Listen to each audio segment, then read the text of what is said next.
everyone, this is Kelly from The Truth in Story, and today is, I don't even know what the date is today. Today is the 15th. So today is day 15 of the 31 days of tarot that Miss Ethany has set up for us.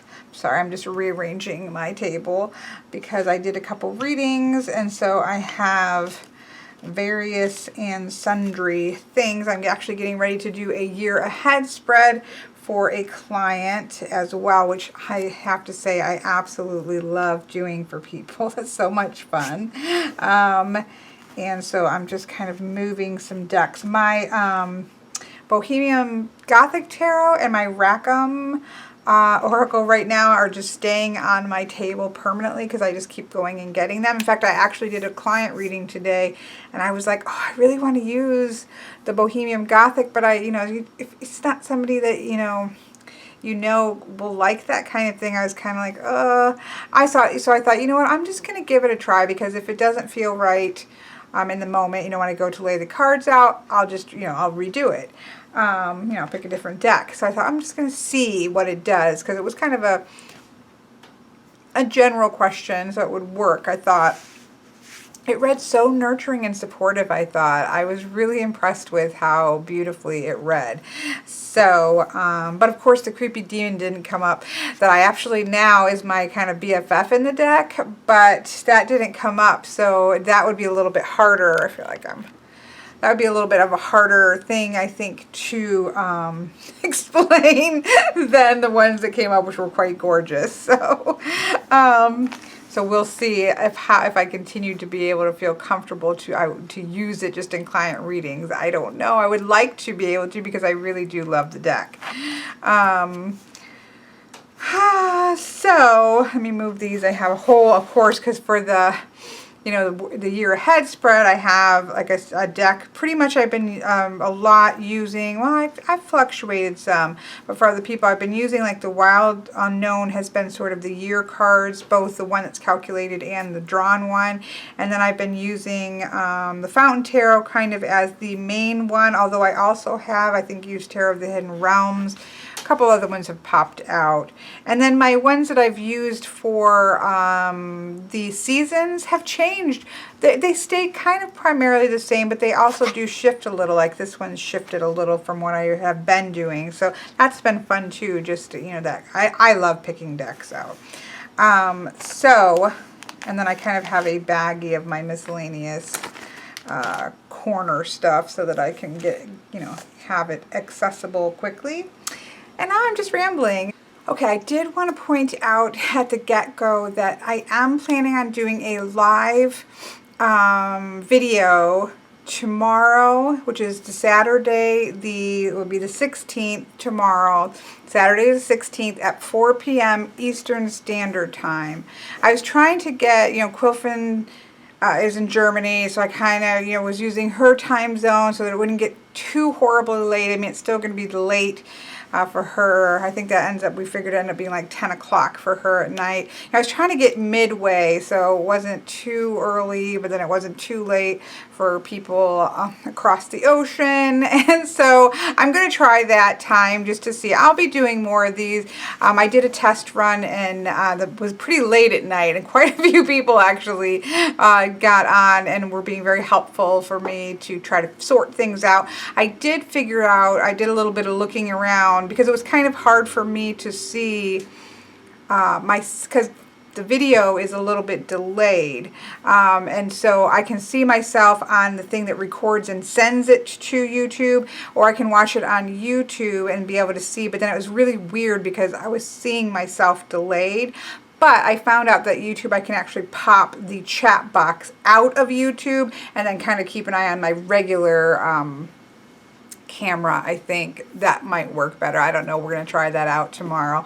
So I'm going to be doing that. I'm not entirely sure. You just have to come and see what we're going to do. It's more just going to be a chit chat.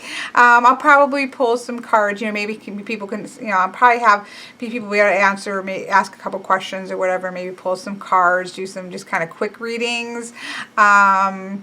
any just questions. It may just be a question and answer. If you just have any random questions you want to ask me, I don't know. We're just going to play with it this first time. At some point, once I get one, at least another one. The first one was really just tester based. So if once I get another under my belt, then maybe I'll have some on specific topics. But this one I kind of want to leave open because I'm not entirely sure how everything's going to work. So it's really going to be just a chit chat with me. Probably pull some cards again. Probably just, any questions that you have. If you want to ask me questions about myself, whatever, we'll just kind of play around with it a little bit and just kind of have a nice little chit chat. It was nice because everybody could chat together. There's a chat when you go. I don't know if you've not all used a live one. I've actually not. People have had it that I missed.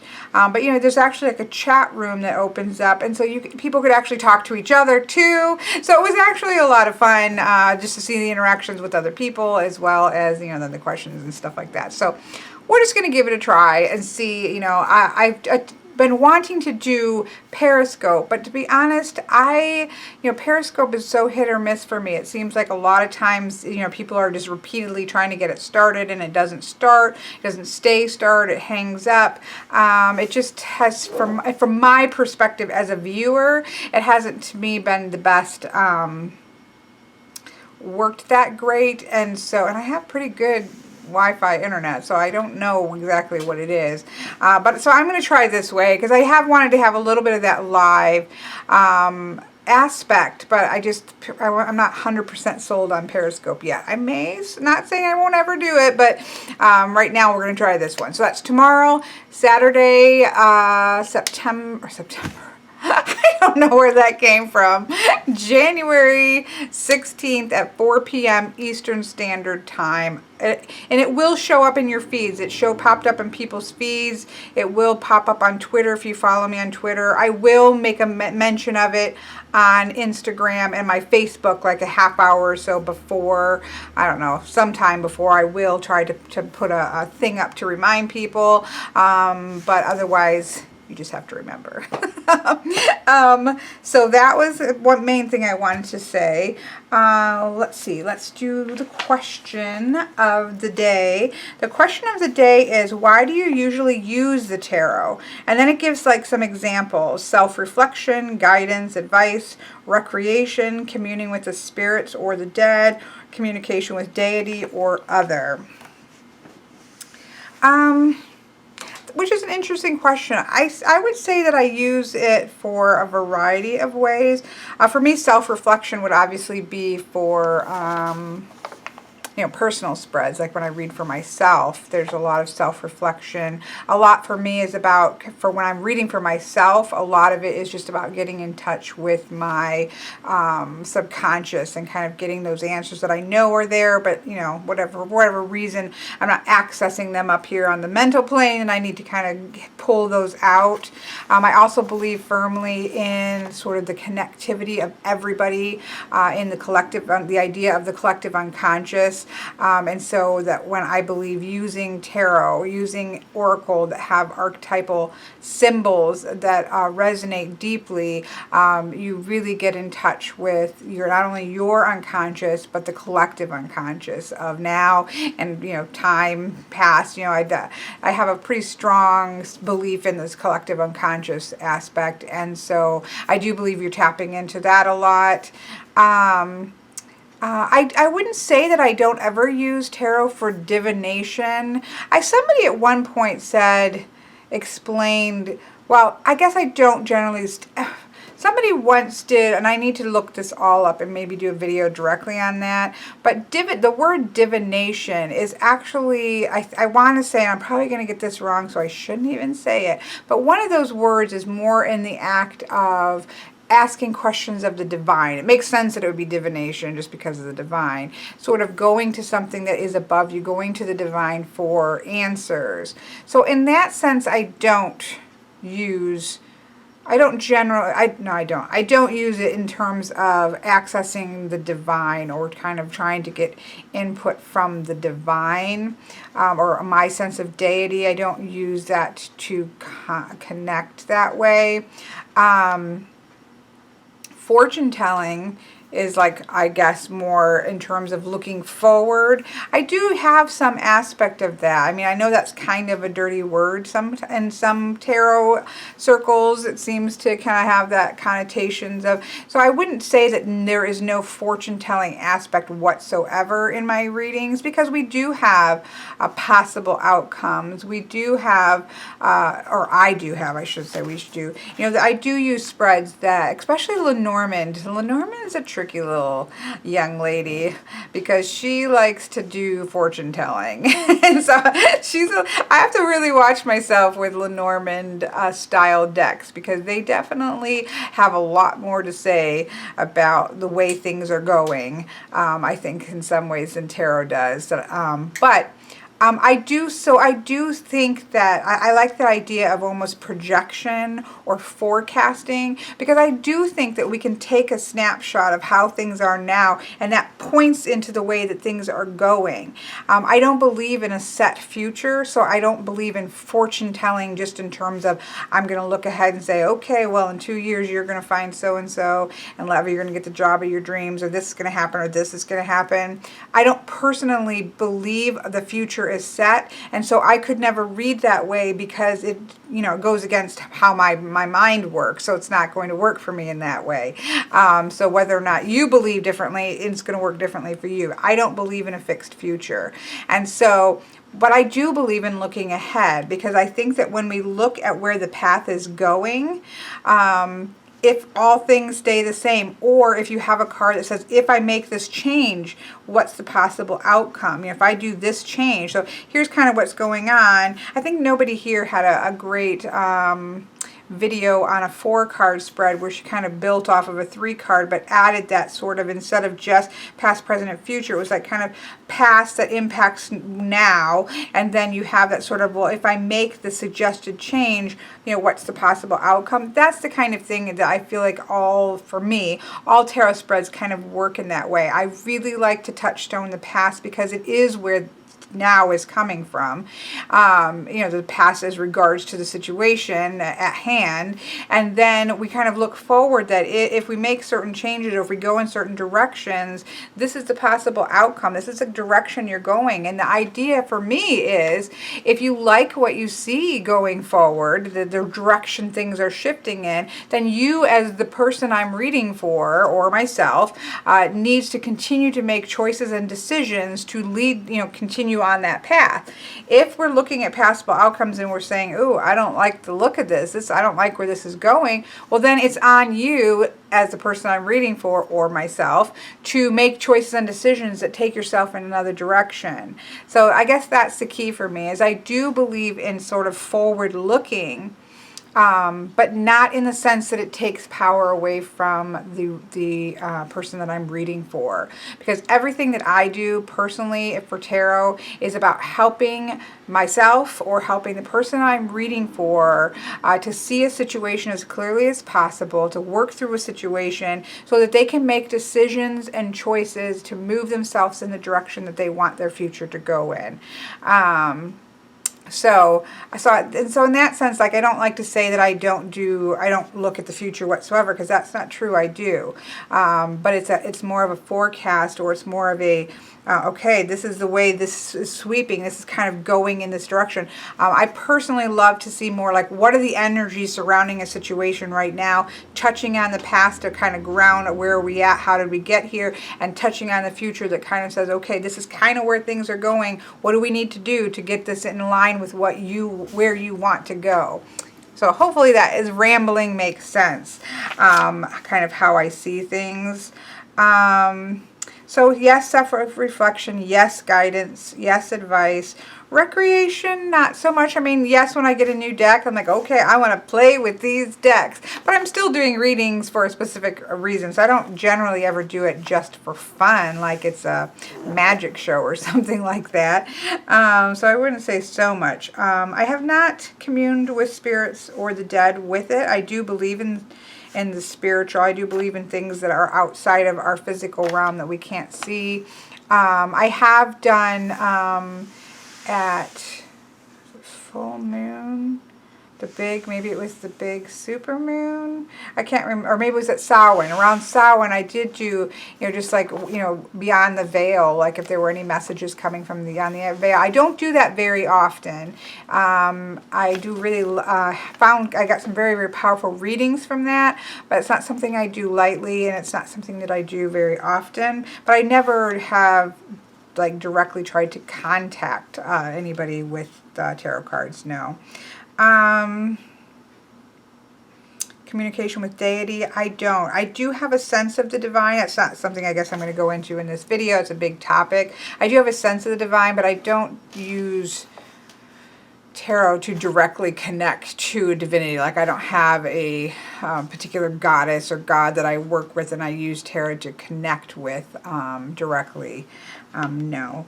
What was the other one? I lost the line. Communication with deity or other. I think I've pretty well covered how I use it. So that's kind of, it's a lot to do. I consider what I do with tarot reading is to be working with somebody to help them, get a good hold on the situation, get a hold on maybe things that are in the past that are impacting this that need to be resolved, and then kind of looking where things are going and trying to help them so that they can make their best choices, because in the end it's the action and the choices and the decisions are on me, or they're on the person that I'm doing the reading for. It's not on me. It really is on them to make decisions. I'm just there to try to help them, and sometimes it's just giving space. Sometimes it's just being there to be with somebody in the moment. Sometimes it's for healing, like with grief work. That's to do with healing. That's very much a big part of what I love to do with tarot. So that, I guess, wasn't directly on there, but healing definitely. So those kinds of things, that's how I use tarot. So hopefully, if you have a specific question about that, I don't know if that was very clear. If you want to ask me directly, I guess you can show up for the live video and ask me directly. I do have a few decks in front of me, just because, again,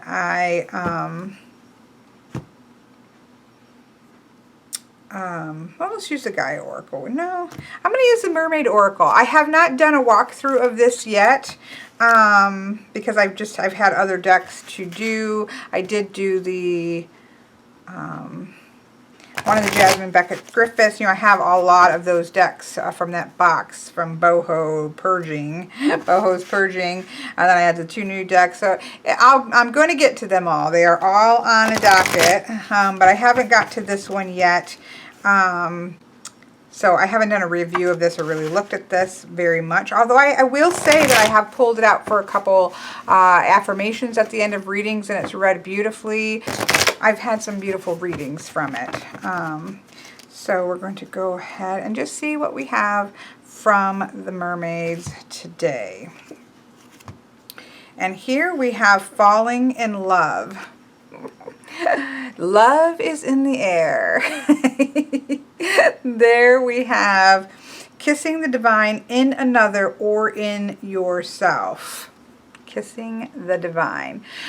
This is a slightly cheesy card for me. This is one of the reasons I wasn't sure about this deck, just because I felt like it did have a very kind of romantic vibe to it. And I think it even does say on there, like, for healing. I cannot read the box from here. It's way over there. But I think it did actually say something about, like, healing something else and love. Like, it did have a sense of romance for it, which is, I don't really have a deck like that. And so that's not a horrible thing to have, because sometimes people do ask romance questions. But we have a beautiful mermaid and an angel kind of entwined. I mean, it's a beautiful image.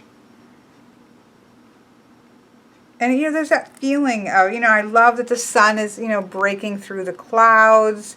Because, we've all probably been in love. Everybody who's watching this has probably been either in love or been in love at some point of their life. And this isn't being in love. This is falling in love. And so there is that sense of that wonderful feeling when you fall in love with somebody, when you're in that process of falling in love, when the sun is like bursting through the clouds and you're getting that sense of feeling so connected, which they're completely like wrapped up in each other because they're just feeling so connected with this other human being that just for whatever reason you feel like, oh, they get me, like they really get me. I mean, that's, I think, part of it. The sense of falling in love is finding somebody who really gets you for who you are and who is, for so whatever crazy reason, absolutely in love with you for your quirks and your wonderful bits as well as your weird bits and all, that kind of, everything as a whole, and saying, and that feeling of somebody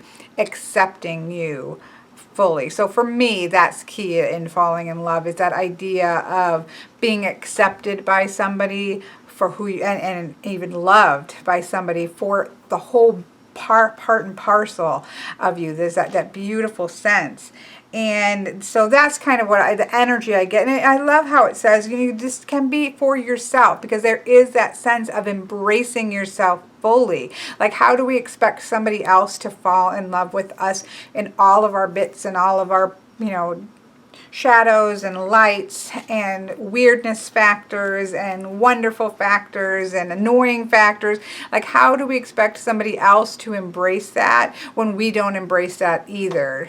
Sometimes it helps to see ourselves through the eyes of somebody that's loved us. You can even think about, somebody in the past, especially go back to like high school romances and, those kinds of, gooey kinds of love affair feels where, somebody has just completely been mad head over heels with you. And when you see yourself through the eyes of somebody who's in love with you like that, it does teach you something about yourself.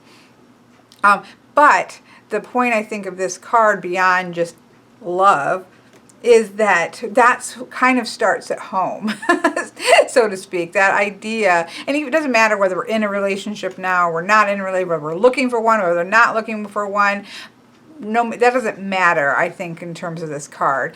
But is that energy that says, we need to do that to ourselves. We need to accept ourselves wholly as we are, right? And I've talked about this in another card at some point in these last month and a half of daily readings. That kind of sense that we can acknowledge that we need work, that there's stuff that needs to be done, things that we need to work, but we still need to accept ourselves and, as we are right this very minute, and see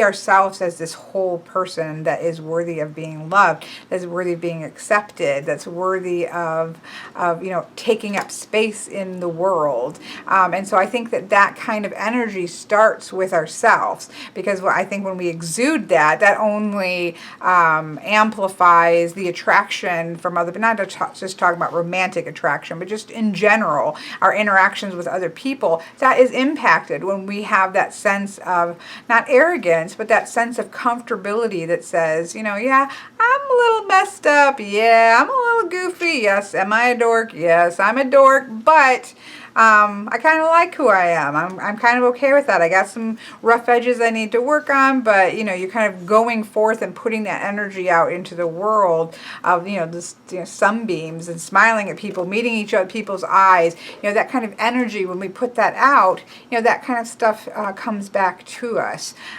So that's kind of what I'm getting out of this particular. Whoa! No, Isabel. See, she didn't even go for it at all. I'm telling you, she might be over her card chewing. But we're not going to leave it sit there long. But that's what I'm getting out of this card of falling in love from the Oracle of the Mermaids deck. So I hope that says something to somebody. I hope that you have a wonderful night tonight or day tomorrow if you're watching this tomorrow morning. And if you are watching this tomorrow morning, live video 4 p.m. Eastern Time on Saturday, January 16th. Okay, have a great night.